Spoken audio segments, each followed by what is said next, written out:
The story behind the Matsya avatar of Vishnu. In Hinduism, Vishnu is one of the main three gods along with Brahma the creator, and Shiva the destroyer. Vishnu is often seen as the most benevolent. His divine form is depicted in intricately carved idols known as Lord Vishnu idols. Lord Vishnu is believed to have taken on 10 different forms, which are called the 10 avatars of Lord Vishnu or the Dashavatara. Lord Vishnu is believed to incarnate as one of his avatars when the world is in chaos. All of Vishnu's avatars share the same goal, achieved through different incarnations, each with its own legend. The divine mission was to restore dharma and righteousness, protecting the world and virtuous beings from evil, demons, and asuras. The Matsya avatar is one of Hinduism's most ancient incarnations of Lord Vishnu, the god known as the Preserver. Mythology states that Vishnu took the form of a fish to save humanity and sacred texts from a catastrophic flood.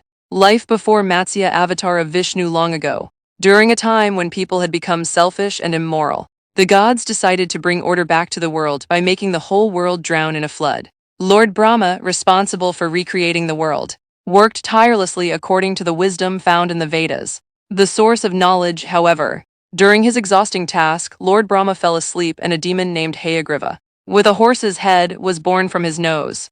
Hayagriva cunningly stole the Vedas from Lord Brahma and escaped. Thankfully, Lord Vishnu noticed the theft and descended to earth in the form of a small fish known as the Matsya avatar. The first avatar of Vishnu. Why did Vishnu take the Matsya avatar? To retrieve the stolen Vedas and restore balance to the world. He appeared before the great King Vavasvat Manu, seeking his help and guidance to retrieve the stolen Vedas. Story of Matsya avatar of Vishnu 1. Encounter with King Manu.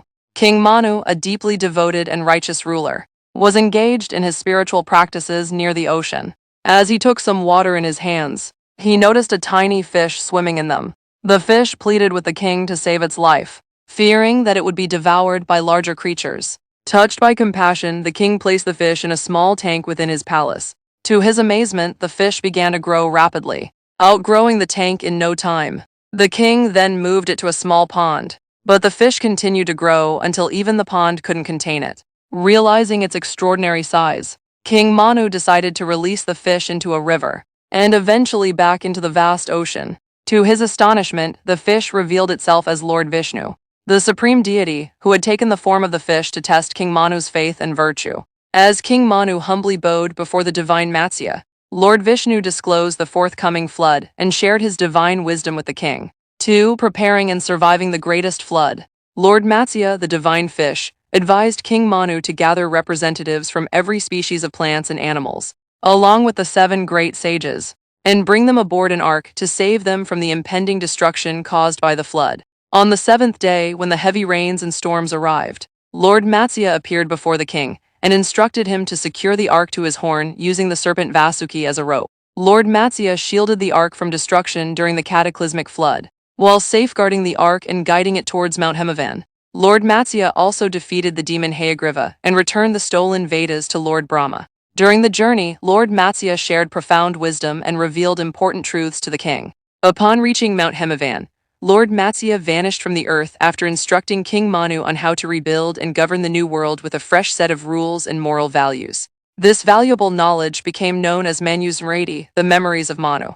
Symbolism and significance of Matsya avatar of Vishnu. The story of Lord Vishnu's Matsya avatar holds a symbolic meaning, which can be understood as a parable. One interpretation suggests that the fish represents the beginning of aquatic life, highlighting the evolutionary process. In Hindu mythology, such stories are often used to convey deeper messages. Another interpretation draws a comparison to Sri Aurobindo's concept of Kundalini awakening. The small fish symbolizes the initial descent of Kundalini energy, which gradually grows and surpasses every place it resides. This awakened knowledge, represented by the fish, becomes instrumental in saving humanity. The flood in the story symbolizes Maya, the illusion of worldly desires that poses a threat to our inner peace. The boat represents our consciousness, which can only be saved through the awakening of knowledge, the fish, from the destructive waves of Maya.